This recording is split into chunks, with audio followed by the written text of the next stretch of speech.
Welcome to the groundbreaking news program that delves into the heart of Mormonism, your weekly window into the unique intersection of news, history, and culture that resonates with the tapestry of Mormonism. So whether you're tuning in from the heart of Utah or joining us from around the world, your favorite news program starts now, where news meets insight and the stories of our faith unfold.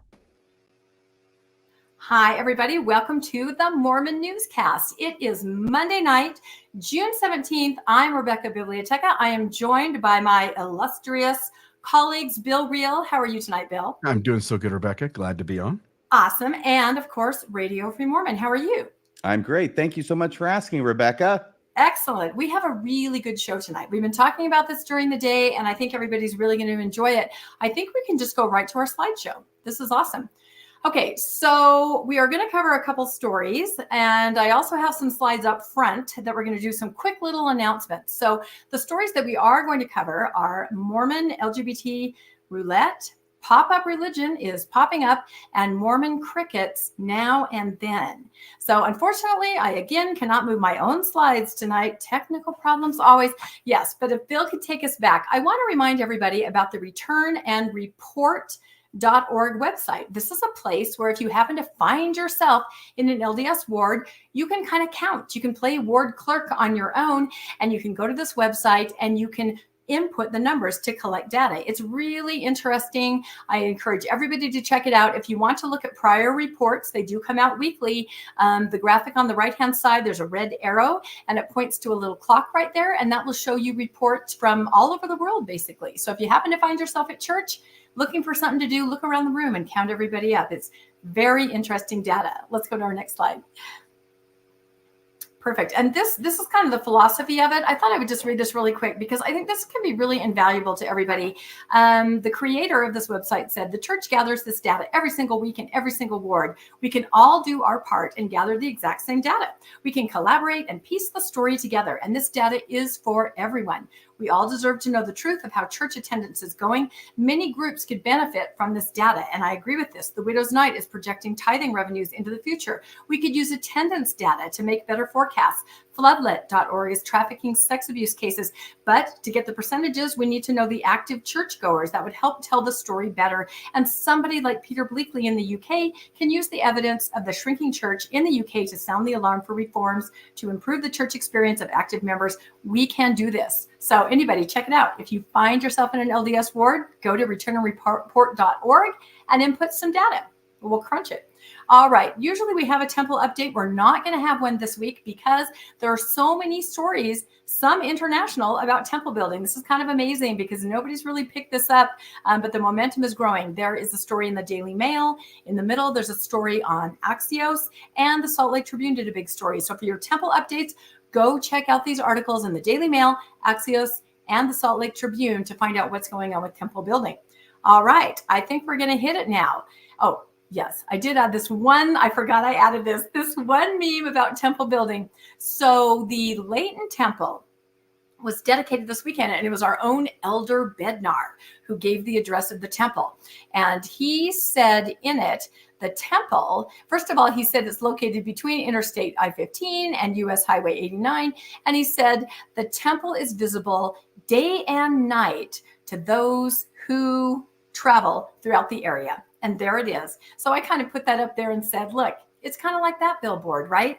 To me, it says there's only one reason that the temple is the size it is, to be visible day and night to those who travel through the area. All right. I think we're ready to go to our actual stories after those little short updates. I think, are you first, RFM? I think I saw that, unless you guys rearranged the order while I wasn't looking. I was just going to say, instead of being like 2 billion served like McDonald's advertises, the LDS temples have done the same thing, but it's all deceased people. It's true. That's exactly right. All right. Take it away, RFM. Thank you very much. Great job, by the way, that you're doing and continue to do on this temple story, Rebecca. You are absolutely killing it out there. LDS Church withdrawing membership of some saints in same-sex marriages, but not all. That is the headline on a recent Salt Lake Tribune article from June 16th, 2024 by our very own Tamara Kemsley, who is really doing a lot of great work there at the Trib. I think she's taking over for, who is it who does it all the time? I forget. Peggy? Peggy Fletcher Stack. Thank you. You gave me the first name and the rest followed. The headline underneath that is, some have been ousted from the faith, others haven't. They appear to be at the mercy of the views of an ever-rotating slate of local lay leaders. Let's look at this story, shall we? Jeanette Peterson, a lifelong member of the Church of Jesus Christ of Latter-day Saints, didn't think much of it when she heard that her stake president wanted to meet with her. Maybe he wanted to offer her a calling, or maybe he just wanted to see how life was going for the 31-year-old with a baby boy and a wife. Yes, that's Jeanette Peterson has a wife, Tammy, who, despite not being a church member, attended faithfully with her each Sunday. Yes, this is a same-sex married couple. For the first several minutes of their conversation, Peterson thought she was right about the reason for the meeting. Then came the clearing of the throat, the slight adjustment in the chair, and she said her heart just dropped. Peterson, who lives in West Orange, Texas, said the stake president informed her that because she was married to a woman, she was breaking the faith's law of chastity. Unless she sought a divorce, she recalled him saying, a council would be held to determine whether to withdraw her church membership, which is new lingo for whether to excommunicate her. So she's married. They have a kid, I believe it said. And unless she seeks a divorce, she recalls him saying, a council, she's going to get excommunicated unless she gets divorced. Still, Peterson was confused. After all, the former Latter-day Saint missionary, so she's a returned missionary, and Tammy had been married for nearly 5 years. Why was this happening now? And why to her? There's a picture of them. And Peterson is the one right there in the middle. Through social media, she had learned of Charlie Bird, a former Cosmo the Cougar mascot for church-owned Brigham Young University, and his husband, Ryan Clifford, a famously active and married gay couple in Utah. Word had it they were allowed to not just keep their membership, but also hold callings and participate in the sacrament or communion. She said her stake president acknowledged that he knew about Bird and Clifford. So I asked, why is there so much inconsistency? She recalled, why can he be married and I'm over here getting kicked out? To which he said, he responded, not all stake presidents take seriously their jobs as judges in Israel. Well, just her luck. She got a stake president who takes his job seriously. In other words, the article says, leadership roulette. And this is an image that I got of Charlie and Ryan off the internet. I think they created this themselves. We never thought this could happen. Well, they're not the only ones who are mystified by that. Getting married, same-sex couple in the LDS church. They're not married in the temple, but they are being allowed to be married and openly married in their ward, which I think is in Alpine, Utah. The story goes on. 3 other women, another couple living in Texas and a woman living in Utah, in same-sex marriages cited leadership roulette as primary factors, as far as they could tell, in their own membership removals. In Peterson's case, she believed she was able to fly below her stake president's radar for the first couple of years in her marriage, partly because her job kept her from attending church regularly. Only after a promotion allowed her to participate weekly, including the Week of Stake Conference, a regional gathering of congregations, did she receive a summons. Had her leader been more of the ilk of Bird and Clifford's, she believes that she would have been allowed to remain in full membership. And here is a story about, it's the same story, but this is about a different couple. In contrast, Ryan and Liz Giles of the Instagram account, The Fourth Option, have lived in 2 wards or congregations, one in Houston and their current ward in Yakima, Washington, since their marriage in 2021. They have yet to have their membership challenged. So it's not just Charlie Bird and Ryan Clifford.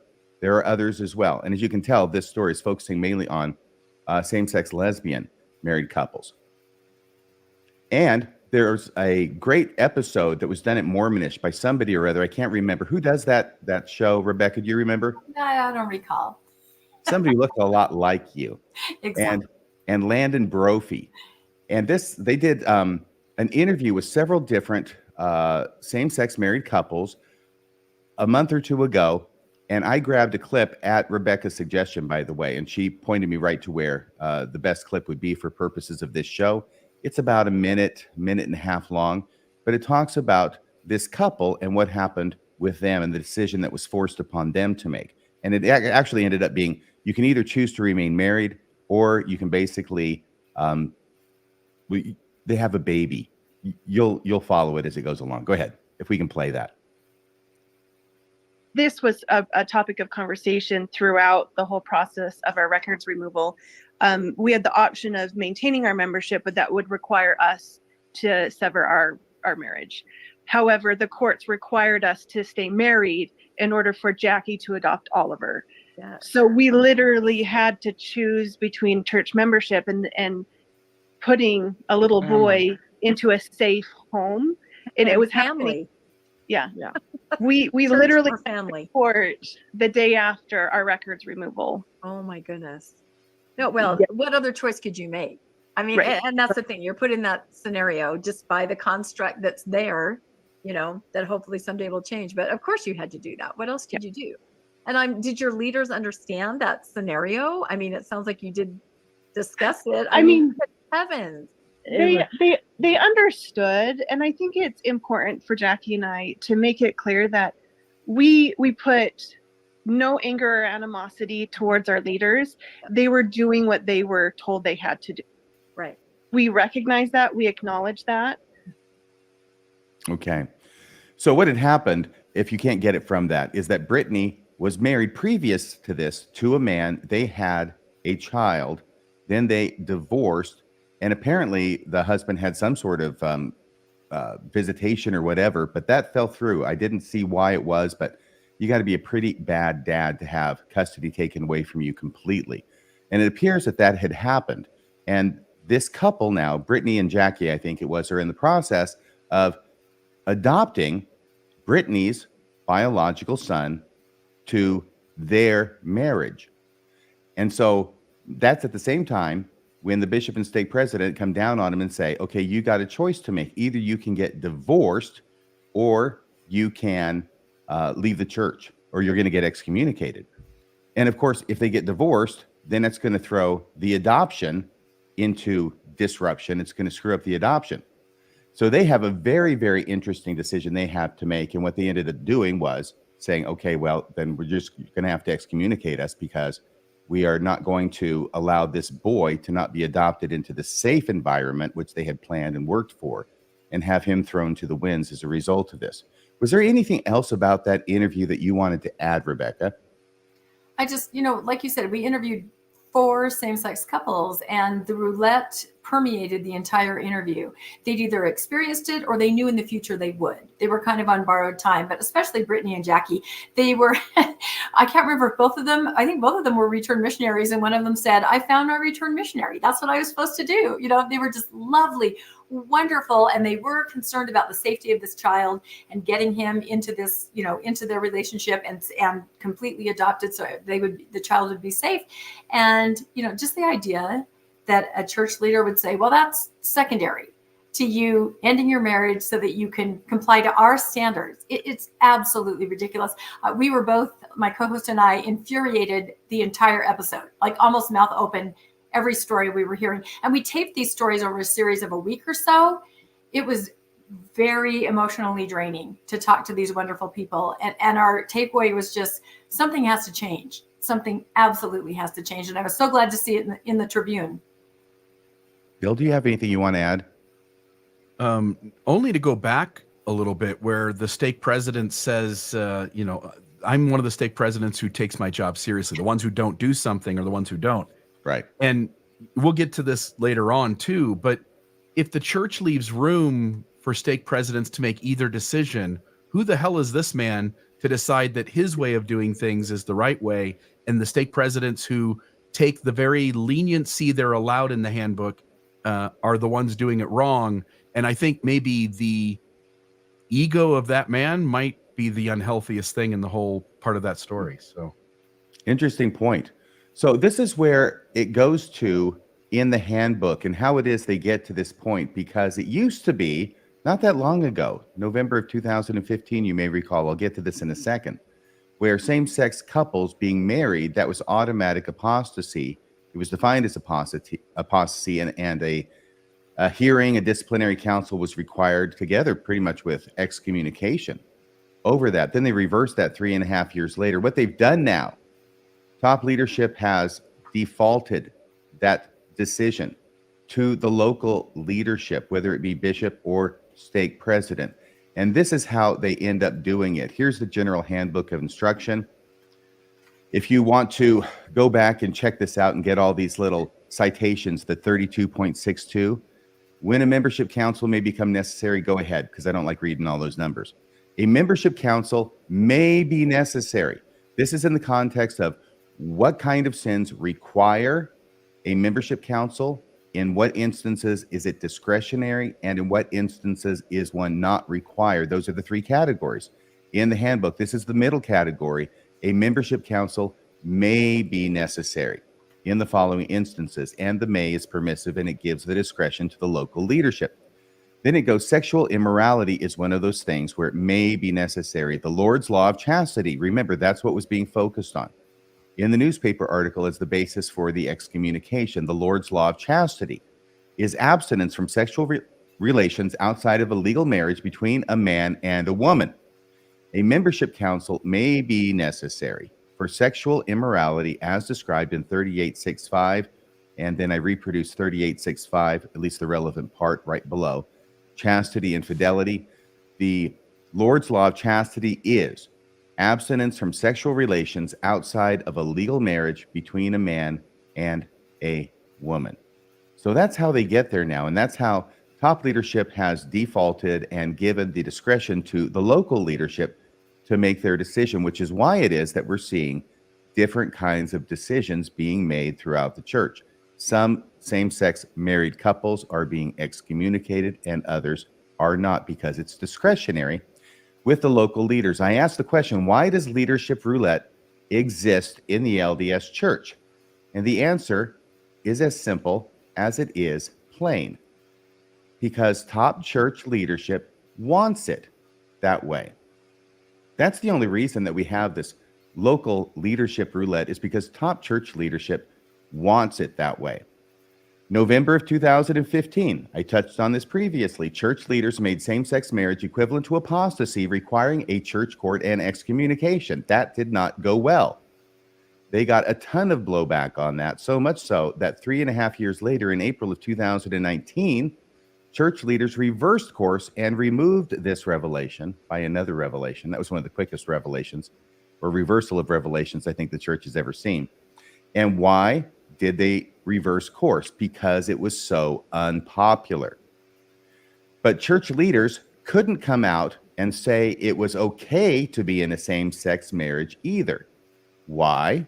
Because that would be equally as unpopular among a different segment of their membership. They have got no good place to go in this decision. So what did church leadership do on this issue? They punted as high and as far as they possibly could to get that football away from them and down in the local stakes and wards and branches. Why do we have leadership roulette in the LDS church? Because top leadership can't make a decision one way or the other without upsetting large numbers of membership. So they allow local leaders to make the call, regardless of whether it is different for members throughout the church. So this is what happens when we, I'm sorry, I get ahead of my slides all the time. I almost did again. This leads to a situation that is unjust. And I'm defining unjust by the idea that similarly situated people are being treated differently for no reason other than they happen to live in different areas and have different local leaders.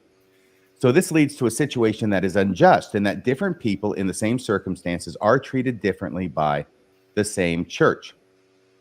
In the United States Constitution, the 14th Amendment, we have the Equal Protection Clause, and that's the one that's highlighted there at the end, because the Constitution understands, as much as a written document can, or it contemplates the idea that there are all sorts of different states. There are 50 of them now.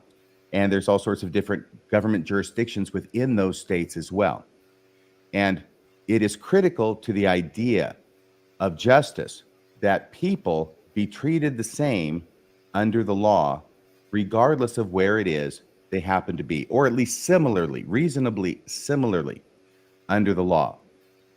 And what is the equal application of the laws? It's a noun, the right of all persons to have the same access to the law and courts and to be treated equally by the law and courts, both in procedures and in the substance of the law. It is akin to the right to due process of law, but in particular applies to equal treatment as an element of fundamental fairness. So if people look at this situation and say, well, this isn't fair. I mean, we're happy for these people. There was the Giles couple, and there's Ryan Clifford and Charlie Bird. You know, we're very happy for them that they're not being excommunicated. But when you look at all these other people who are being excommunicated, it's obvious that things are not being treated equally here. And this raises the idea of it being unjust and unfair. This is the result of an abdication of leadership. This is why I have been saying, or one of the reasons I've been saying recently, that we do not have leadership in the church. We call them the leadership, but they don't lead. This is an abdication of leadership.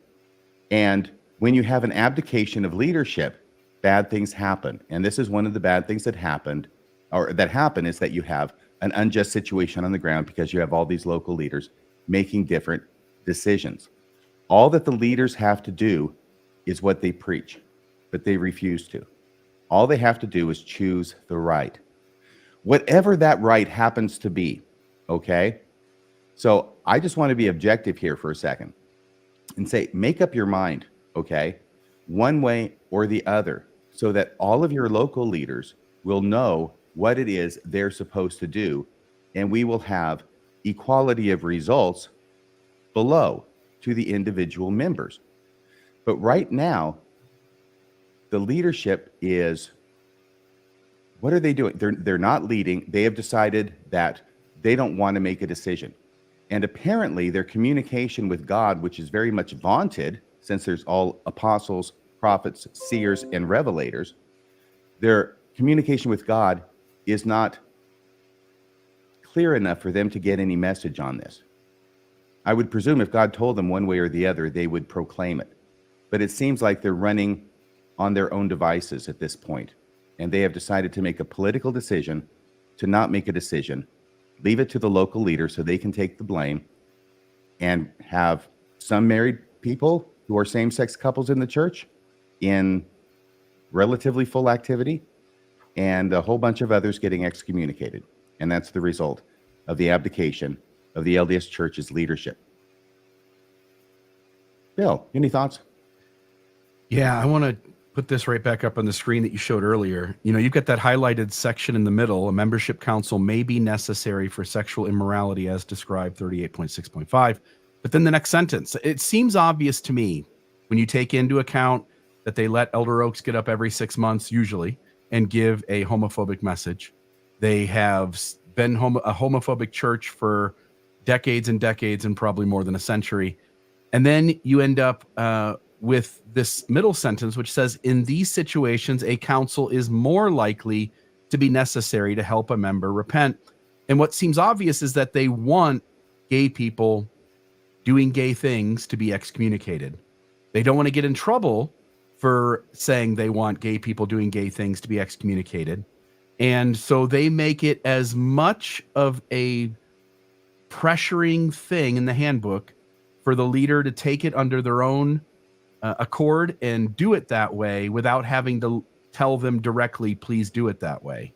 And this is about as close as you can get. And so I think the church absolutely wants to excommunicate folks for this, but it doesn't have the cojones, the testicular fortitude to be able to say that directly, which again, these aren't Abinadites. These aren't the folks, these aren't Samuel the Lamanites.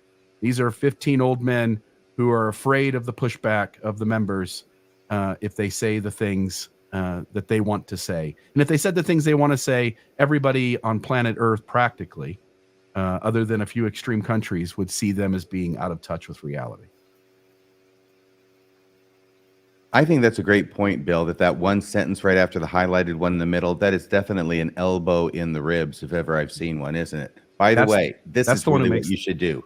Yeah, this is the one that makes the stake president go, I'm the one who takes my job seriously. Yes, absolutely. Rebecca, your thoughts? Yeah, and some of them do take their jobs seriously in a different way. And this is what we found by interviewing these 4 couples. And there was another couple that declined to be interviewed by us, but they were married and they were also enjoying the privileges like Charlie Bird. They were taking the sacrament, they had callings, but they were happy to share their story with us privately, but they did not want to be on camera or share their story. But everybody that we interviewed seemed to understand the roulette aspect of it. In fact, one very cute couple, just adorable guys in their mid-20s, had just gotten married, and they said, we're word shopping because we want to make sure that we end up in the right place. They knew it. They knew enough that they needed to make sure it was okay. But then there's this level where the local leaders, to me, were doing everything they could to include and to befriend and to make comfortable the same-sex couples.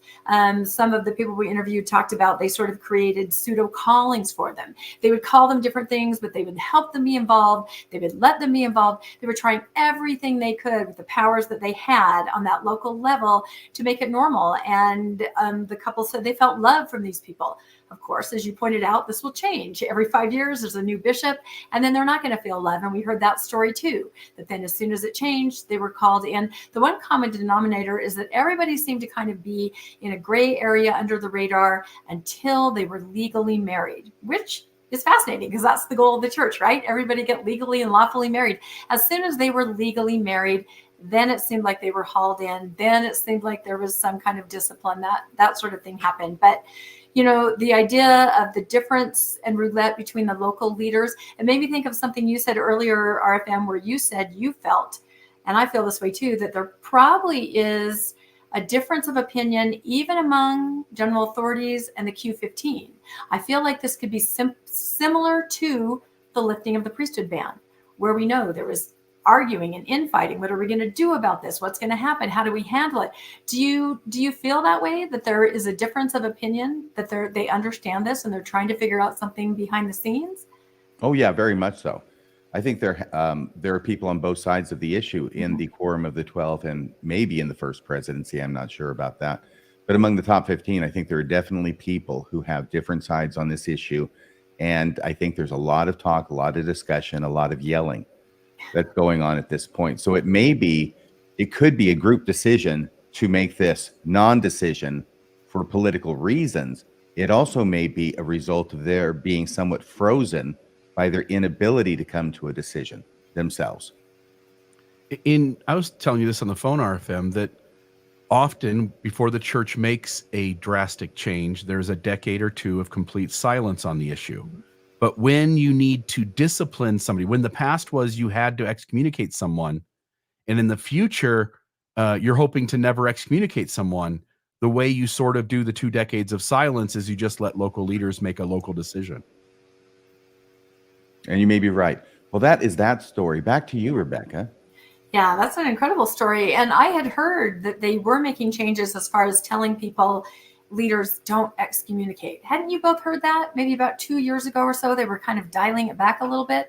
Now it seems like we're hearing the opposite is happening. So I'm not exactly sure what that's about. But yeah, it's an unfolding story. And unfortunately, there's a lot of collateral damage of wonderful couples, just a few of which my co-host and I had a chance to meet. Incredible stories, incredible people. But I will say I was encouraged by their stories, not only of some of their leaders, but also by the members in the board. There was one couple and they had, I think something had happened to their house. They were misplaced. They did not have somewhere to live. 2, I think, separate families in their ward invited them into their home to stay for a rather extended period of time, which I was shocked because I'm sure you both remember President Oaks, right? Who even said, if your children want to come home and stay and, you know, they're in the same sex, do not let them stay long. Certainly do not let them stay overnight. And here we hear ward members that invited a same-sex couple who had nowhere to go into their home. So I feel like these kinds of stories are making differences. You love who you know. I think these people are loved, and eventually that's got to trickle up to the top. People will not put up with it anymore. I hope that's the case. So, All right. Well, good job on that story. That was great. Okay. So I'm covering a kind of unusual story that I came across a couple of weeks ago, and I keep meaning to cover it, and then something else comes up. But I thought this is the perfect time. And since I have RFM here with me to help me pronounce everything in this story, which is about half the words, I thought we would go through it because it's a very interesting phenomenon that is happening in Japan. So it's an article that was in the Religion News Service, and it's called How the Anime Demon Slayer Films Are Driving Pop Religion in Japan. The recent anime film both draws inspiration from Japanese religions and functions as a source of inspiration for religious practices. So it's kind of a give and take. And my kids, young adults, are so into anime. I don't know if any of the rest of you can relate to this. I know way more about it than I ever wanted to know. But this is the very popular Demon Slayer. So let's go to the next slide. On that slide, Rebecca, where Yeah, it says above the logo, I'll have to see it again. Yeah. Kimetsu no Yaiba. I don't know what any of that is except for the no. It's possessive. So I'm guessing that Kimetsu is demon and Yaiba is slayer. So the slayer of demon, of a demon? Yeah. Okay, that makes sense. Yeah, very exciting. Okay, so this is, so I'll kind of read this part. Visitors to movie theaters across the United States recently had the opportunity to see one of the most popular Japanese anime sensations of the last decade. And this is a series of films called Demon Slayer. And I think it's on the third installment. I've never heard of it. Maybe some of our viewers and listeners have heard of it. They say that this is so massively popular. It's bigger than Titanic, than Frozen as far as box office. And you may have heard of Spirited Away. When people think of anime, they're like, oh yeah, I know Spirited Away. Nope, this is bigger than that. So this is absolutely huge. It's based on a graphic novel. There is the picture of some of the books. And could you pronounce the graphic novelist's name, RFM? Can you see that? Where is it? Where is it? I'm sorry. It starts with a K. It's in the last paragraph there on the second line. Koyoharu Goto Uge. I'm glad you do that and not me. So this is the wonderful person, the very creative and talented person who created this series. Okay, let's go to the next slide. So, oh, and I threw in a trailer. This is the trailer of it in case some of you don't even know what anime is. Are any of your kids or young adults into anime at all?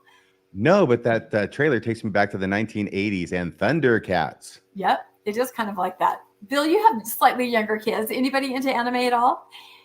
I've got a 18-year-old. My youngest one is 18 years old, but he watches a little bit of that kind of stuff, but I don't imagine he watches this. Yeah, no, this is huge. So, all right, I'll give you a little bit of the background, and then we'll kind of talk about how this plays into pop-up religion. So Demon Slayer franchise revolves around the story of, and RFM taught me how to pronounce this. Let me see if I can say it. Tanjiro Kamado. Was I close? Tanjiro. Okay. Sorry, I can't do it. Tanjiro Kamado. Yes, but you're doing very good. I'm working really hard. And I can't imagine there are any of our viewers or listeners who don't know that you served your mission in Japan. And this is why you cornered the market on these pronunciations. Nihonde, what is Dendo Shimashita? Yeah. Almost forgot what the heck it means to proselyte. That's right, to proselyte. Now you're just showing off, I have to say. Anyway, so the story revolves around this young man in 1910 Japan. One day he comes home and he finds his whole family slaughtered by demons. The only survivor is his sister, who's been turned into a demon, sort of like a vampire. And the rest of the whole series is about his efforts to restore his sister's humanity. He sets out into the world and finds himself amid a centuries-long war between human beings and demons that feed on them. So very exciting. So he's kind of like Sam Winchester. That's exactly right. Yeah, it's an age-old theme. So if we go to the next slide, what's interesting, however, about this series is that it draws on things that are already in place in the culture, religious elements, demons or heroes in the religious past in Japanese religion. So there was one I wondered if you had heard of, RFM, Hantengu. Have you heard of this? Kind of the bird-faced demon slayer? No, but it looks really cool. Is that a real? That's a real statue. Yeah, That's awesome. I'm trying to point out that this series, although it's a graphic novel, it plays on all these themes and these ancient themes that already exist in Japanese religion and Japanese culture. And that's why these lines are kind of blurring here, especially for young adults. So let's go to our next slide and it'll be more clear, I think. Okay. They also take its inspiration from traditions of mountain asceticism. Since ancient times, mountains have played a crucial role in Japanese religious tradition as sites of power and spiritual practices. I'm sure you probably ran into this on your mission, RFM, different sites where they had a religious significance in nature. Yeah, exactly. Because you always, that picture right there, you always think, oh yeah, that's Japan, right? That's their beautiful painting with religious significance. Fuji-san. Exactly, that's it. So the key here is that Demon Slayer is famously inspired by a wide range of religious traditions and practices in the real world. This is what I'm trying to say. Not in anime, but in the real world. Much of its aesthetics and world building derive from forms of mountain asceticism, worship of local spirits called kami. Am I saying that right? Kami or kami? Yeah, kami. Kami, okay. It's also gods. Okay, yeah, the gods and the demon lore that already exist in the culture and the religion. What is less obvious here are the ways in which pop culture phenomenon of this anime series itself is spurring innovative religious practices on its own, what we might call a pop religion, meaning the natural religion and culture of Japan has influenced this series, but in return, this series is having an effect where it is reaching back out into the culture and affecting religious traditions there. So I thought that was really interesting. So if you go to the next slide, it talks about visiting shrines that are mentioned in Demon Slayer. So as I said, they talk about real places of worship, real places of importance in the religion in the series.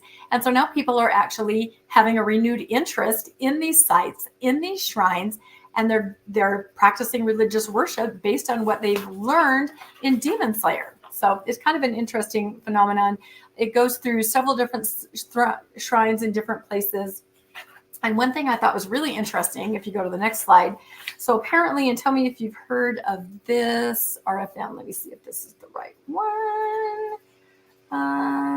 Let's see. Oh, let's see. No, it's the next one. Sorry. So there's a practice, I guess, where it's pronounced EMA. Have you heard of this, RFM? No. You haven't heard of this. Okay. So let's go to the next slide. It's a tablet that you fill out when you go to a religious shrine and you put like a wish on it or a prayer or, something that you hope for. I think it's kind of like a temple prayer roll, honestly, now that I think about it. And you can purchase these at the gift shop by the shrine, you fill it out, and then you light a candle or you practice your religious worship. So what they're saying is that, and I'll read this part, at shrines that fans associate with Demon Slayer, one will increasingly find these, I don't know how to pronounce it. How would you think? These Emma tablets containing not just wishings, but drawings of characters or elements of the series. And the shrines themselves even put the drawings on them and give them to people. So it's this weird hybrid of the anime fantasy series, yet it is seeping into the actual religious practice of people that attend these shrines. Life is imitating art. That's it exactly. This is not simply a case of fan art in a new location. In Japanese religions, diseases and pandemics have a long history of being associated with demons, including a drawing of a demon slayer, along with an example of requests to vanish COVID. So life is imitating art, and they really are melding these two things, which is really interesting. Let's go to, I think, our second to last slide. Okay, so this is not to say that Demon Slayer is a religion. Rather, it serves as a reminder that people's religious practices don't occur in a vacuum, totally separated from their consumption of fictional media. In well-known franchises, and I've got the Avengers up there for you, like Dune, The Avengers, and The Good Place, they draw in their series and their creation on religious themes that exist in the world, much like Demon Slayer. However, in focusing on the one-way influence, we may overlook the traffic that goes back both ways, meaning that it reaches back in to people's individual religious practices. So this whole article I thought was really interesting on Religion News Service. And so I have two discussion questions for us because I thought it really related. If you go to the next slide. So my first question is, I couldn't help but think, is the Book of Mormon as a Christian adventure story? Is it a Christian adventure story that just turned into a pop religion? Honestly, we can talk about that. And also, my other thought was, do people on the other side of a high demand, high control religion incorporate multiple influences wherever they find them into new spiritual identity? And I was thinking about that today because I heard a scenario of Kwaku. I don't know if you guys have been following this, but Kwaku is into kind of new age mysticism, I guess, and he does have some practices that he promotes, and apparently he thinks that they gel just perfectly with his Mormonism because he is an active member of the Church of Jesus Christ of Latter-day Saints. And I guess on Twitter, as he was explaining some of his new age practices melded with Mormonism, somebody in a Twitter thread kind of started to go after him and said, I used to be involved in new age practices. They are not compatible at all with Mormonism. And they're kind of going back and forth. So we've talked about this before, I think, on the newscast, how people kind of reach into all different traditions to create their own faith practices and beliefs. But I thought either of those questions are of them. Do you have any thoughts now that I've butchered all of the Japanese language during my segment? The only word I learned for demon or devil in my mission was oni. Oni. So this is a different word for demon, apparently, at least the one I used or learned. However, I just want to make it clear. One thing is that as between Team Sam and Team Dean on Supernatural, I'm totally Team Dean. Okay, I just want to make that part clear. Okay, and the second thing is that a lot of times we do incorporate things into our religion, which after being incorporated and then becoming popular enough or commonplace enough, we seem to think that it's always been part of the religion. I'm thinking right now of this example. Have you ever engaged in this practice or heard anybody else engage in this practice as a faithful Mormon of taking their scriptures, closing their eyes? They've got some kind of question that's on their mind, some kind of issue that's troubling them, and in a prayerful state, opening their scriptures and closing their eyes and putting their finger down on a passage and reading it in order to see what it is that the Lord wants to say to them.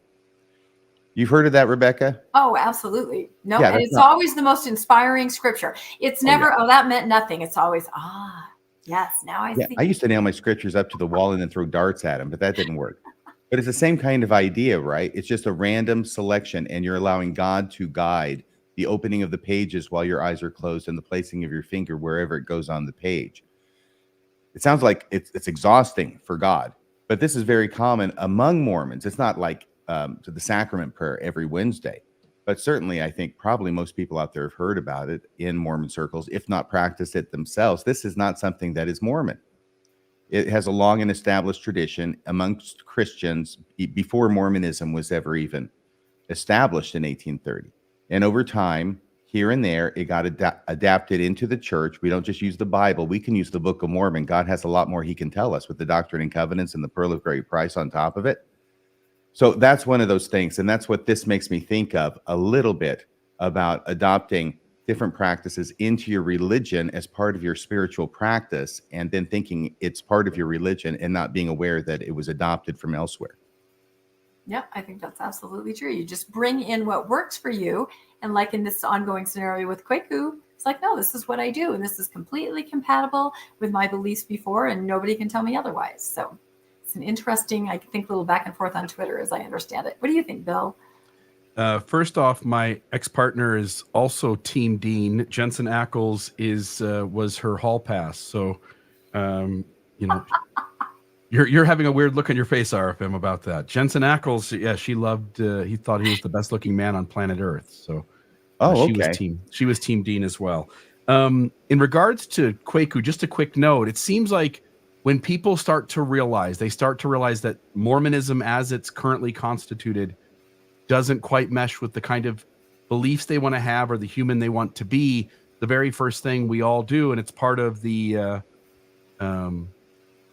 grief cycle, is that we negotiate. We try to figure out a way to compromise and make things from the outside fit into our beliefs so that we can still be Mormon and adapt to things that we like better than what's in it.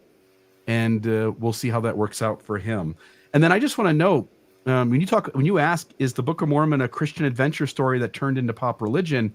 I did an interview for Mormon Discussion with a member of the Jedi faith, Jediism. And it's exactly what they did. Folks took the Star Wars movies and they created a religion. And the religion goes, look, there's a force out there in the universe and it's for good. And there's a dark side. And some of us have parts of that dark side in us. And in other words, it's not based on Star Wars magic in terms of, these are not the droids you look for, but instead says, let's take the good principles out of Star Wars and wrap a religion around it. And you can join this church. You can be actively involved in it. They have a website. They've got things they do, and they've got a decent amount of members. They don't have the 18 million that the church has got, and they don't have the umpteen billion that Islam's got, but it's doing okay.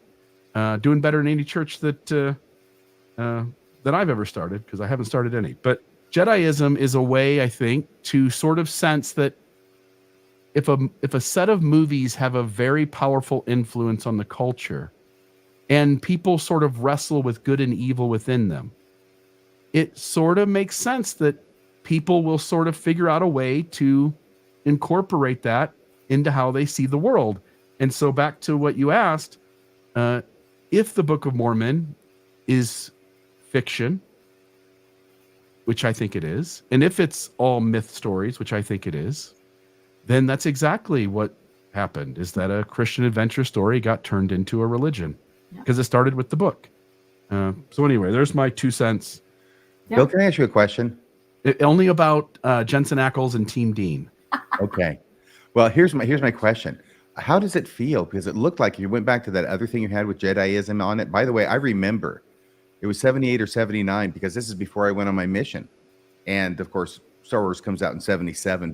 Before I left on my mission, this was such a big deal. I remember seeing a book at the bookstore talking about the Force as some kind of quasi New Age religious approach to things. So that happened really soon after the movie came out. It was so overwhelmingly popular. You almost had to live through it to be able to understand what a big deal this was. But it's been almost 10 years since you did that interview, Bill. How does that make you feel? I've been doing this work for over a decade, and there was a moment in time where I interviewed somebody of the Jedi faith, and I interviewed a member of Raelism, Raelism. And by the way, another cool religion, the founder of it claimed that he was abducted by aliens, taken to a different place in the universe, and sat down at dinner with Joseph Smith and Jesus and Muhammad and all of the religious leaders. And that was sort of cool. But I did it for the purpose of helping people see myths in other things outside of their religion of Mormonism, hoping that they would sort of go like, oh, like maybe all of it's sort of made up. And then I'll just note, I know you got another thing here, but I just want to note the Jediism website. I mean, you look at what they believe. Let me see if I can make this a little bigger because you can't read that. But these are things I could ascribe to in the Force and in the Force and in inherent worth of all life within it. In the sanctity of the human person, we oppose the use of torture, cruel and unusual punishment, death penalty. In a society governed by laws grounded in reason and compassion, not fear or prejudice. And they go on and on. You know, they've got their beliefs, which are really healthy, inclusive, based on. Anyway, go ahead with your question, my friend.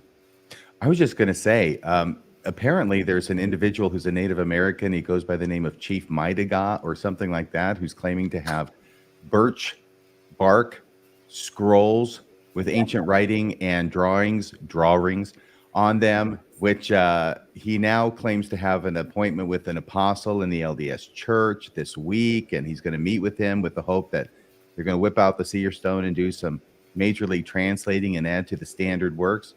This stuff has no expiration date on it, folks. There will always be people like this coming forward, and especially within churches that expect it, right? We have a whole church full of willing buyers. We want to believe you. And lots of people are. I mean, they're getting thousands and thousands of views, and people are looking at this and going, oh my gosh, this is real stuff. Got a Native American chief. There's more scrolls. They're on birch bark. I'm not sure how old they are or how they were preserved or anything like that. But this is happening right now. Maybe we'll have a show on it at some point. And we certainly will if an apostle buys into this, but I'm not betting on that. Elder Ballard's gone, right? Yeah. Yes, he is. Okay. Dang, too bad for that guy. That is too bad. But no, we are ready to believe. And we started out, our ancestors were very willing to believe. I think about this all the time. They did believe the Christian adventure story. They were so wowed by it that look at the things that they did that, is why we're here today. So I wonder if you could pull up, talking about pop culture that becomes religion, could you pull up the 9th and 9th Street Whale, Bill? Do you know what I'm talking about? The downtown 9th Street Salt Lake, Whale? 9th and 9th Street Whale, WHALE.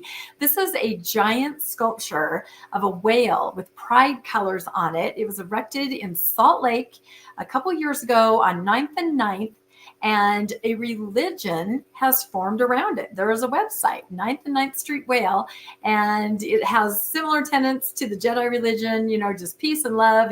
But it just shows, if you can't find it, it's okay. I'm sure a lot of you guys know what we're talking. There we go. And its logo, if you can find it, is very similar to the Church of Jesus Christ of Latter-day Saints. If you can actually go to their website, I don't know if there's a link to it in one of the articles, or just look up 9th and 9th Street Whale. Yeah, but that's the sculpture, and it's pretty amazing. And it just kind of appeared, and then people started gravitating toward it. Every time I visit it, it's been packed. People taking pictures, people taking quiet moments of contemplation around it. It's very peaceful. It's a sign of inclusivity. And they actually have, there we go. Oh. There it is. The Church of the Sacred Whale. Yep. And you can become a member. It has, beautiful tenants, and it's completely inclusive, and it's doing that same pose that President Nelson did when he came out of dedicating the Washington, D.C. temple. The character of this logo has less BYU violations than the Jesus of the LDS one. So that's kind of cool. 100%. But yeah, if you guys have not heard of this, when you visit Salt Lake, if you're, check it out, or just check out the website, because they have message of unity and events, all kinds of things they do. And again, this is something in kind of pop culture out there in your life. A statue shows up, and then people have taken it and embraced it and turned it into something that's meaningful to them. So I think this is an interesting phenomenon. And I think especially on the other side of Mormonism, people are looking for things like this and gravitating toward things like this, where you can find You can get a whale magnet. You can get them. That's why I say they have merch. I mean, I'm not making this stuff up. This is real. And I love that logo. So there it is. The Church of the Sacred Whale of 9th and 9th. I don't know if there's a nickname, and I don't know if it's a victory for Satan if you do use it. But right now it's the Church. I'm a member of the Church of the Sacred Whale of 9th and 9th, I think is how you'd say it. That's really cool. I'm glad you brought that up. One thing I couldn't help but noticing, Bill, is as you were maneuvering your way there was one of those things on the screen amongst a bunch of others that was about Supernatural, the show. So either that's a huge coincidence, or as I suspect, really? You're not kidding. The computer is listening right there. Okay, it's got to be. It's listening, because look. Wait, where is it? Star Wars Jedi Master. It definitely. They're listening faster and faster. It's almost in real time. I need to buy a washer and a dryer. Now watch what I get for the next few days. Okay. Okay. Here we go. That's it. All I know is I want some pie. Oh, that's so funny. All right. Let's move on to our final story of the night, which is Bill's story. And this is a great one. And it always bears talking about this time of year. Yeah. So recently there has been a Mormon cricket infestation going on in various places in the West. So this is here at Rush Valley. Some of this was in Las Vegas, in Nevada for sure. NDOT crews use snow plows to clear droves of Mormon crickets from state highways. This is the Las Vegas Review-Journal. This is CBS News. Sludge from Mormon cricket invasion causes multiple crashes in Nevada. Oh my God. New York Post, swarms of Mormon crickets wreak havoc, taking over roads, homes. You can't even open up the door. And I've often try and convert you to their religion. That's right. I often wondered how bad the crickets in 1848 were. And so we'll get a little video here that will show that. So let me I need to pull up the slideshow on my while you're doing that, let me tell you that this is reminding me of the classic scene from Kingdom of the Spiders, where William Shatner is the sheriff and he's in his patrol car pulling up to that place, and there's tarantulas everywhere. Crunching over the spiders. I mean, I love William Shatner. I watch everything he's in, but that one was hard to watch. I hate spiders. That was pretty gross, I got to tell you. And the end is horrifying. I still think about that end. They didn't have the disclaimer at the end where it says that no spiders were hurt during the filming of this picture, because they were killing them right and left. Yeah, those 70s shows, those were brutal. Honestly. Those tarantulas really sacrificed for their art. Kids should not be watching that. I don't know why my parents, I don't even know how I did. But yeah, it's scary. So if you wondered how bad the Crickets were in 1848, the second year of the Latter-day Saints in the valley there, this will give you an idea. This is not, I don't think this is fun. Oh.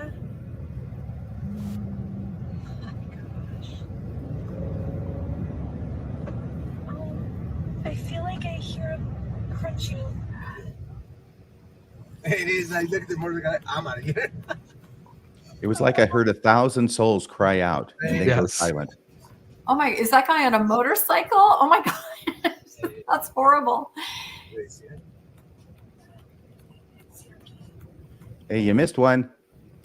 Oh yeah, he's swerving, isn't he? Look at him. Oh my gosh.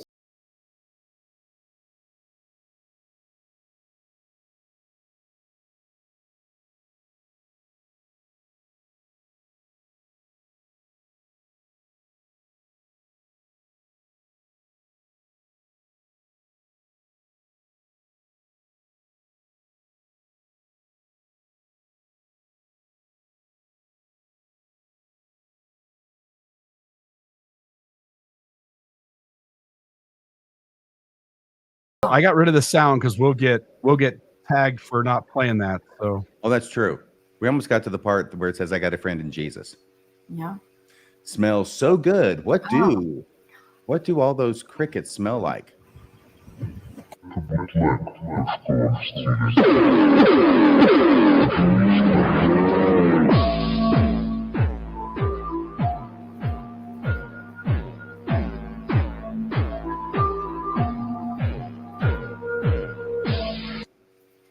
all right. So that gives you a good feel for how bad they were back then. And so I think what I wanted to do tonight was spend a moment first telling you about that sort of cricket thing happening. And they come out about every 4 years, but then every so often it's really bad.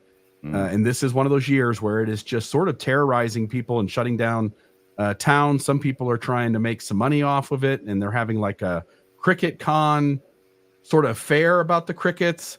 But these aren't actually crickets. Instead, they belong to the katydid family, having ornamental wings. They are unable to fly, but instead can travel in huge swarms. And I always thought a swarm meant that it was something flying, but apparently, based on Wikipedia, that's not true.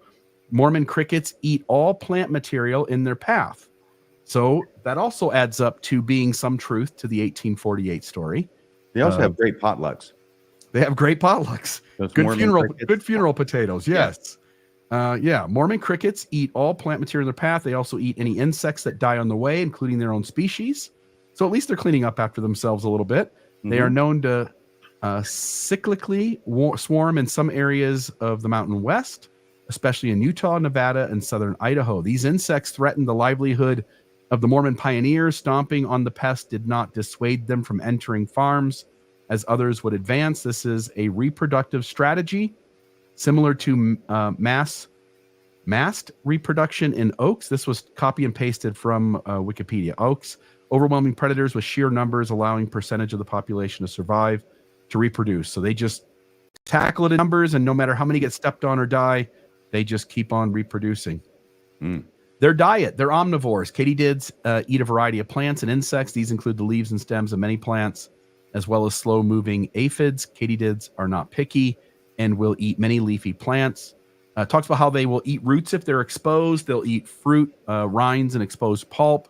They'll eat their own kind if they're dead, but specifically they tackle leaves and stems.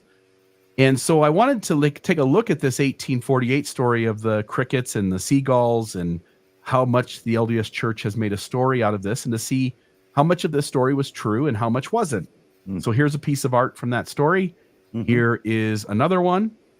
The 1848 cricket invasion, the faithful telling. Tragically, however, swarms of crickets descended on the fields in the late May of 1848, threatening to destroy much of the pioneers' potential food supply. For at least a month, the Saints contended against the crickets in what some called the Cricket War of 1848. Remember the old Cricket War of 1848 and all the losses we had in that excursion? Yes. In early June, large flocks of California gulls swept through the valley, feasting on the crickets. The number of gulls at first frightened many of the farmers, who feared another calamity may have struck their vulnerable crops. But soon they watched the gulls gorge on crickets, drink water, regurgitate the indigestible parts, and return for more. Although the cricket infestation lingered for another few weeks, the gulls had consumed enough to mitigate the damage. So according to LDS folklore, the seagulls saved the day, minimized the damage to the point where the Saints didn't go hungry. And if it wasn't for those seagulls, the Saints would have all starved to death. Well, they could have just eaten crickets. Yeah. What? Say that again? They could have just eaten crickets. They could have just eaten crickets. I was going to make that point. That's what my mom always said. She's like, I don't get it. The Saints prayed for food. God sent them all this food. You can dry them. You can grind them into flour. You will have an unlimited food source. And what do? They just fought them. They smashed them, and they waited for the birds to eat them. They did not understand God's plan. Yeah. Yeah. Mormonism, misunderstanding God's plan since 1840. Yeah. Okay. And I have to say, I was worried when RFM just took a drink right there, because you literally said, take a drink of water and then regurgitate the digestible parts. I was hoping that he was not going to do that on air. Let's just wait till later. Yeah. So I grabbed some quotes from both people of the day when that happened, and I grabbed some quotes from modern scholars, at least relatively. William Hartley's actually deceased. Folks may remember him. He wrote a well-known article called From Men to Boys, which talked about how the Aaronic priesthood used to be men, and then it was changed and adapted to suit to young teenage boys, essentially. And he was sort of famous for that article, but he was a scholar in the LDS Church. He said, like numerous other popular accounts of important and unusual historical events, the details of the Cricket War of 1848 over the years has been oversimplified, improved upon, and given somewhat legendary characteristics. Go figure. Our good friend Stephen Harper, who will be talking on Wednesday. Stephen, he's a little thinner there. The frost was the main issue. Double trouble arrived in late May, including deadly frost by night and insatiable hordes of crickets by day. Again, not really crickets, but they look sort of like grasshoppers, and so I get why they did it. He said, quote, the first thing that happens is they get a hard freeze. Frankly, that is probably the biggest problem. Then we get... It's hard to step on a hard freeze. By the way, this one, yeah, it's hard to step on a hard freeze. This one is Mrs. Lorenzo Dow Young, but because the church, because the BYU source for this doesn't even have the couth to name Mrs. Lorenzo Dow Young, I decided that I would put a picture of Mr. Lorenzo Dow Young, because he's obviously the most important person in this quote anyway. Okay, so that's Mr. I was worried Mr. for a minute. She looks a little rough. Yeah. No, this is not that. So we have grappled. This is Mrs. Lorenzo Dow Young, the wife of Mr. Lorenzo Dow Young. We have grappled with the frost, but today, to our utter astonishment, the crickets came by millions, sweeping everything before them. They first attacked a patch of beans for us, and in 20 minutes, there was not a vestige of them to be seen. And so essentially, we should acknowledge some crops really were decimated by these Mormon crickets. This is Eliza R. Snow. She said, this morning's frost, in unison with the ravages of the crickets for a few days past, produces many sighs and occasionally some long faces. So she doesn't make it sound like it's the biggest deal in the world. It's just sort of frustrating some people, not really wrecking complete havoc. Then we've got Isaac Haight. He says, quite cold and very dry. Crops begin to suffer for the want of rain. Haight said, the crickets destroyed some crops and are eating the heads off the grain as soon as it heads out. The prospects for grain are discouraging. So again, it affected certain crops more than others. And then just to note, in 1955, the California gull became the official state bird of Utah, and there is Seagull Monument there on Temple Square to celebrate the faith-promoting aspects of this story. But here's where the truth is. Oh, go ahead, RFM. I was just wondering if seagulls crap on that monument. You would think they shouldn't, right? Like it's their own kind. It's their own Right. sort of, yeah. This may be the only. I mean, crap where you eat or monument, right? have Yeah. seagulls ever been treated better by anybody in the world than by the Mormons? No, the Mormons celebrate the seagull when everyone else wishes they would just disappear. So the truth is, here's the truth.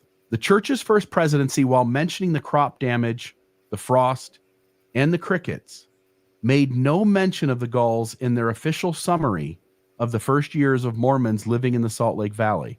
Gulls regularly returned to feast on the crickets for years afterwards.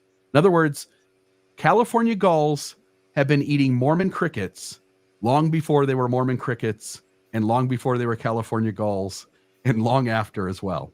Yeah, even back when they were just apostate Protestant crickets.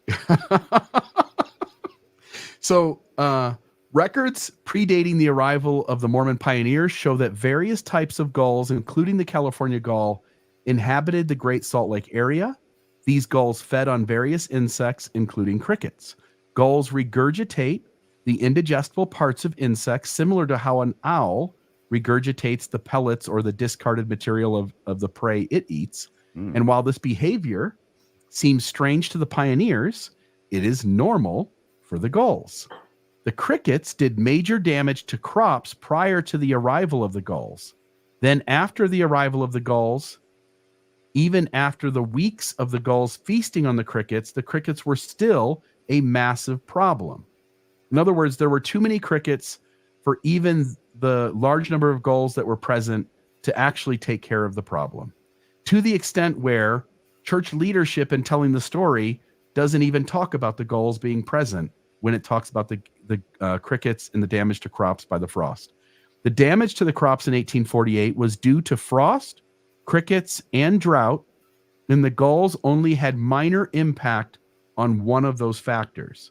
With that said, the gulls did have a real effect in alleviating the suffering of the 1848 pioneers, both physical and psychological. William Hartley's conclusion. He says, it must not be overlooked that this official summary of valley experiences from the first arrival of the pioneers until 1849 nowhere mentions the gulls, despite prominent notice paid the cricket plague. In other words, the crickets got plenty of coverage, but the gulls are never mentioned. According to this evaluation, the crop losses were severe. Therefore, the actual physical benefit brought by the gulls could not have been as extensive as is popularly believed. And so, the story has a nugget of truth to it. The saints would not have starved to death if the gulls never came. They would have had a little bit more food, for sure. But I shouldn't say that. They would have had a little less food, for sure. But the gulls were not the end-all, be-all to solving the problem. And there were other issues that made the food supply in their second year in the valley a problem to begin with.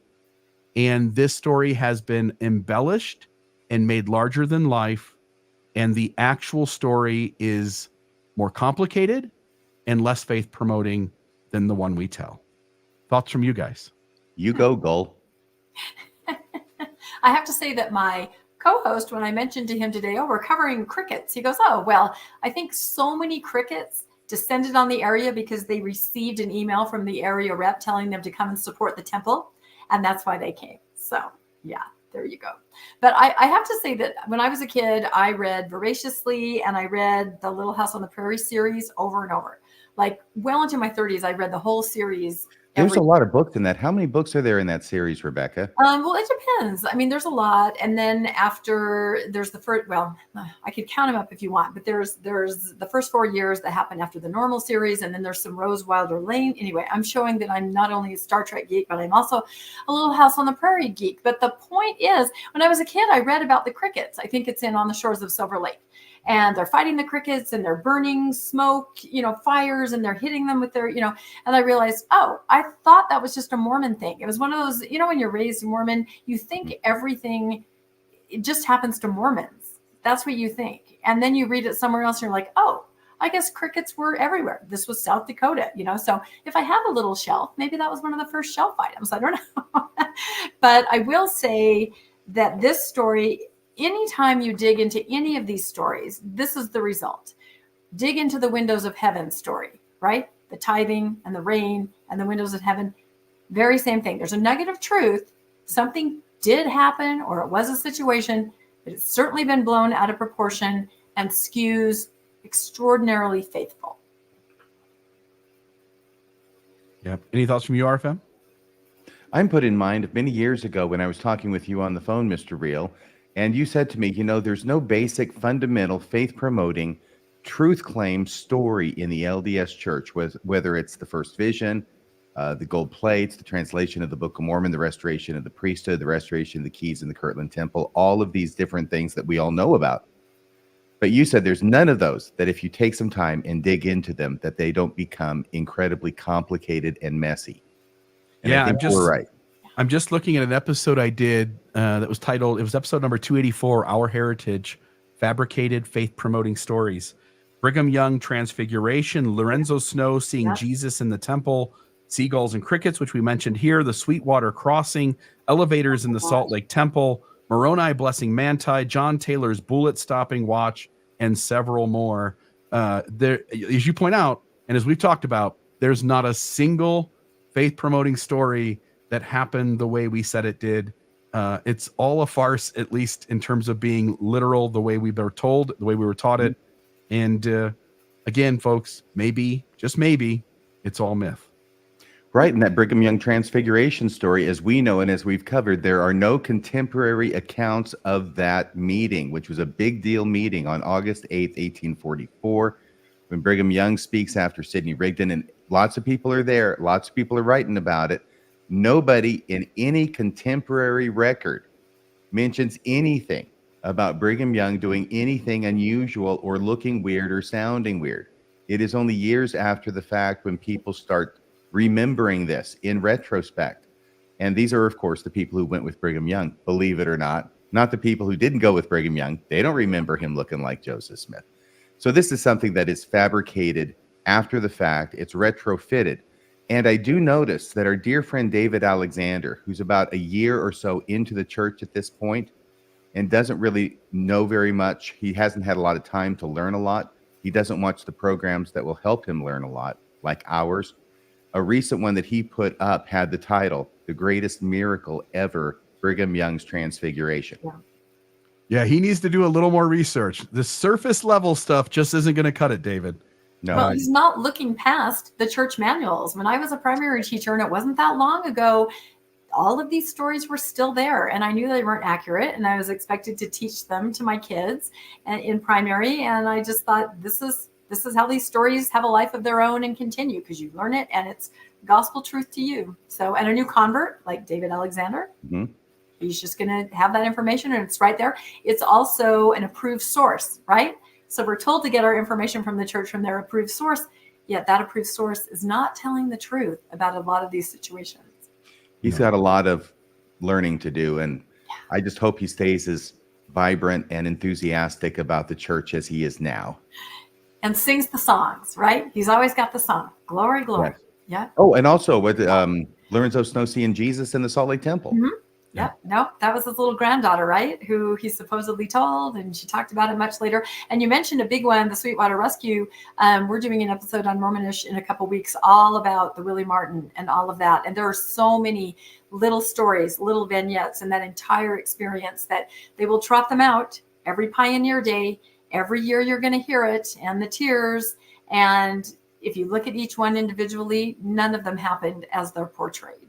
We were taught that they were teenage boys or young adults that went into the river and saved people, and then they died afterward. Yeah. Brigham Young said they're guaranteed the celestial kingdom, and they all lived into like their 50s and 60s, and just didn't happen the way we were told, folks. Everybody was a Paul H. Dunn of their day, but you could get away with it back then, right? You write it in your journal and then it takes on a life of its own. So only now do we start researching and also just, we take everything at face value.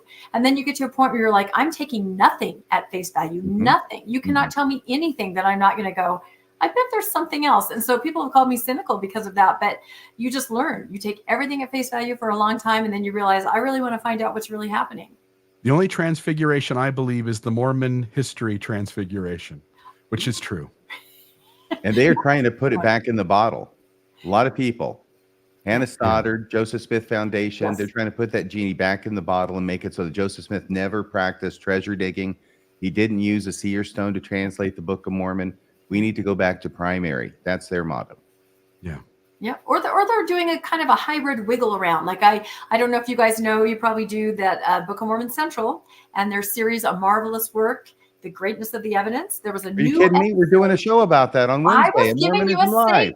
I know. I was going to give you a segue. Anyway, so they put out an episode on Friday about the three witnesses, and I had to notice and snap a screenshot that in their translation scene, well, number one, Joseph Smith, who would have been a young man of about 23, appears to be a portly over 40-year-old, which of course I believe is to give him, some kind of credibility, right? Because everybody knows what a punky 23-year-old looks like, and he's, he doesn't have that gravitas that this other actor does. But when he's translating on his table in his room, the hat is there, the plates are near, and his head is leaned maybe just like that, right? They just can't bring themselves to put the head in the hat. As I said, another story, right? That he didn't do that. So, but yes, that leads us right into me saying thank you very much to RFM for your story. That's very important. And Bill, amazing. I'll never not hear that cricket sound in my ear of crunching now.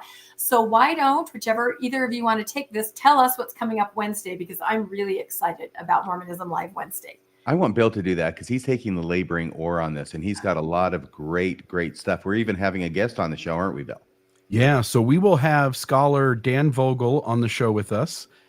We are going to, as we've been doing so far with every one of their episodes, other than their Easter Jesus testimony one, we are tackling Book of Mormon Central's A Marvelous Work, How Great the Evidence, their series that they're running.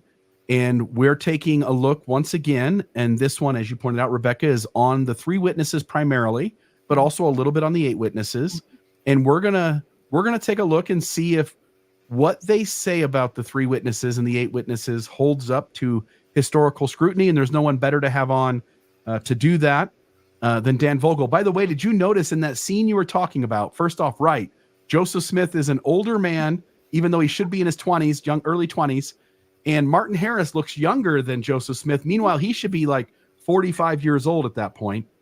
And did you notice the curtain is back up? We had spent decades getting rid of the translation curtain, and now the curtain's back up. By the way, RFM, as a magician, it's a half curtain. It's not hanging from the wall. No, it's like on the like a ping pong table. It's like a strange little barrier that isn't really a barrier. Yeah, it's like a barrier. It's only half. It goes up this high off the table, and then over here is the translator or the scribe, and here's Joseph Smith on the other side. So you can't quite see what the other person's doing, but if you stood up, you could.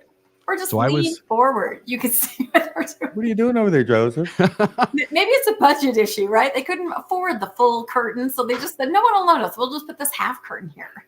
You need the camera angle where you can still see both their heads, even if you're behind Joseph Smith or something, right? So I just want to note, as an amateur, by the way, I did some research today into the curtain, and I'll share those thoughts on Wednesday night.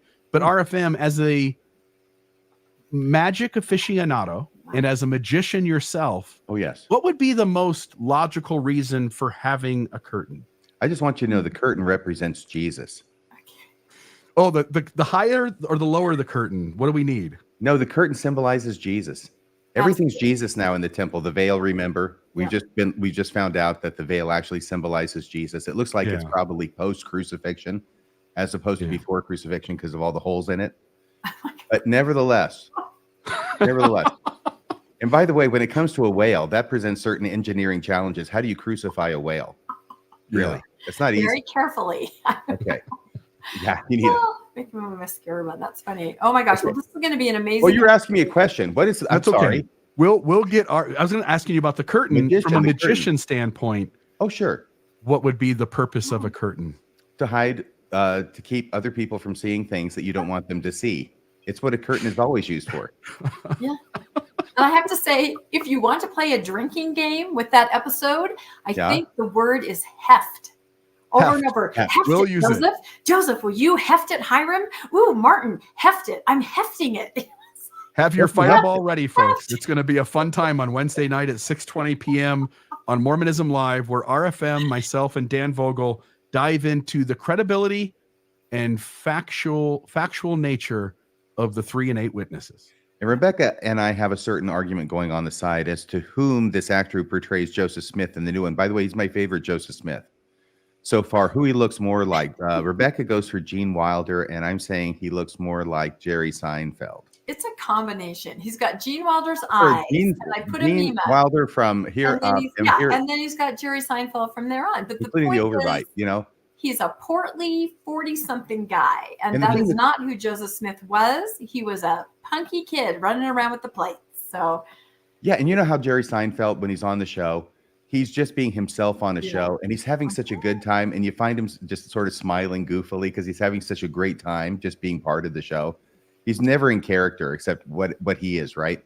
Same thing with this Joseph Smith. You watch him, he's just sort of smiling, you know, just sort of smiling, and this is great to be here being part of this production. I love these guys. I know I can now see that scene, the hefting scene, as Jerry Seinfeld will do it. You got to heft it. Got to be some heft. Gonna heft. Who's going to heft? Got to heft it.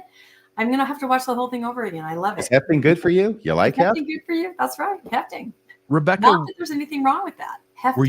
Were you the one who pointed out that this Joseph Smith he seems like he was selected because he looks like that newest image of Joseph Smith that was found? Yeah, Steve Pinecker posted about that, and I had just been making. Sometime he and I are like connected on a wavelength. I had just been making another meme about that because the hairline of the wig. I'm assuming this guy's wearing a wig, right? Did you think it was a wig? It looked. I didn't really think about that. Yeah. Anyway, the hairline. It was a surprise to me the other day when I found out that Shatner was wearing a wig and TJ. Don't say it. And he used to take those wigs home. They would always disappear from the set because they were so expensive and so good, and he'd wear them out in public. Anyway, I was too busy looking at Stephen Harper's shoes, by the way. I couldn't take my eyes off the footwear. Good choice, Stephen. But I feel like, okay, think about Joseph Smith and every other thing that we've seen him in. He has the blondish hair, and he kind of has a little bit of a higher hairline. He's got that swoop, right? The Joseph kind of Ken doll the one that swoop. comes forward on the side. Yeah, the Ken doll swoop. Well, ever since this picture came out, which has more of a, kind of a bowl cut almost look, this new Joseph has that hairline. So I don't know what they're trying to say, because I know that picture is very controversial. We don't know if that really is him. Some people swear it is. Some people say no way. So I'm not sure. I don't know if that shows a support of that picture's authenticity. I don't know. Well, neither do I. But that's a great observation. It's a great observation. We're trying to tell everybody to go watch this show because it's a fascinating series. And after you watch it, watch Mormonism Live's take on it. It's amazing. Anything else besides Mormonism Live going on RFM for you? Yes, absolutely. I am Shakespeare. In Brush Up Your Shakespeare, I Am to Hamlet, Act 4, Scene 4. That went up over the weekend. And I'll just tell everybody, I'm enjoying the heck out of putting this up. It's 15 minutes. Sometimes it goes as long as 20 minutes. We cover a scene. We give you a line to memorize. I try and make it as interesting and as fun as possible. And it's really not that hard because it's a great play. And I just want you to know, if you want to watch it, please watch it. The audience numbers on views, I would like to say they're going like this, but they're not. They're going.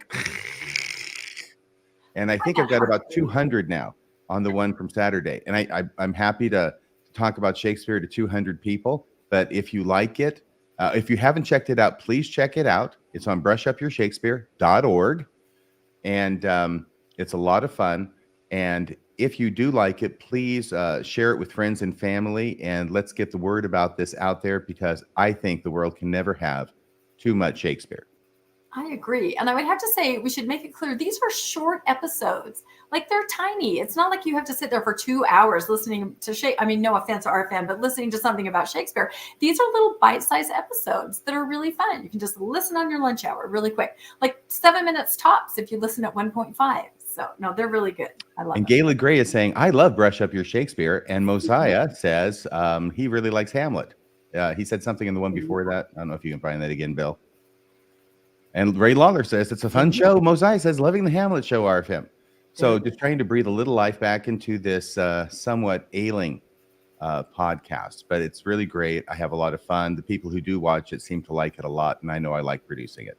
Yeah. And it's also summer. I feel like people have other things to do sometimes during the summer than to watch us. I know it's really hard to believe. I've had to reconcile with that, but it's okay. Go out and you do you, and then come back and watch our podcast, I guess. So as far as what's going on Mormonish this week on Tuesday, always at 6 p.m. Mountain Time. Yes, it's another temple podcast, but this one's interesting because we decided to look at Hinckley era temples. We've gotten a lot of feedback on it. Used to be different. Hinckley treated it differently versus Nelson. So it's a whole conversation about Hinckley versus Nelson and that rivalry. You guys are probably familiar with some of the origins of that rivalry between the two men. We dig into that, which maybe not everybody is aware of. So it's more than just temples. It's about those two personalities, very different approaches of the two prophets, which is great. Yeah, I think that rivalry goes all the way back to grammar school when young Gordon B. Hinckley, in his knickers, shot a rubber band at the back of the teacher's head, who turned around and promptly blamed it on Russell Nelson.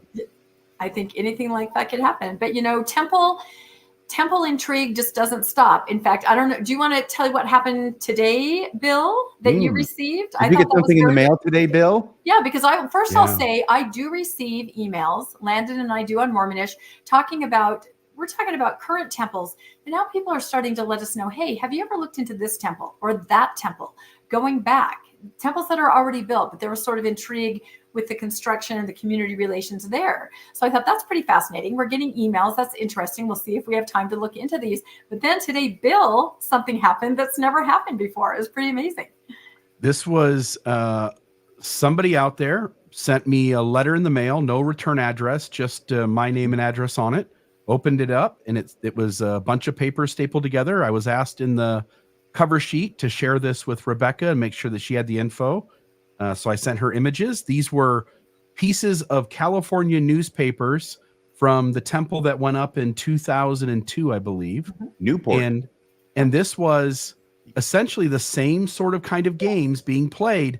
And what we're now learning because of your research, Rebecca, and because of things like listeners sending this, is that this is not just a modern moment game that the church has played. This is the game the church has played since it's been building temples. And I think it's going to be interesting as you and others start to put all these stories together. Yeah, I think so too. And I have had people contact me kind of catching this temple bug. And they've said, this temple was in my town and I'm going to dig in.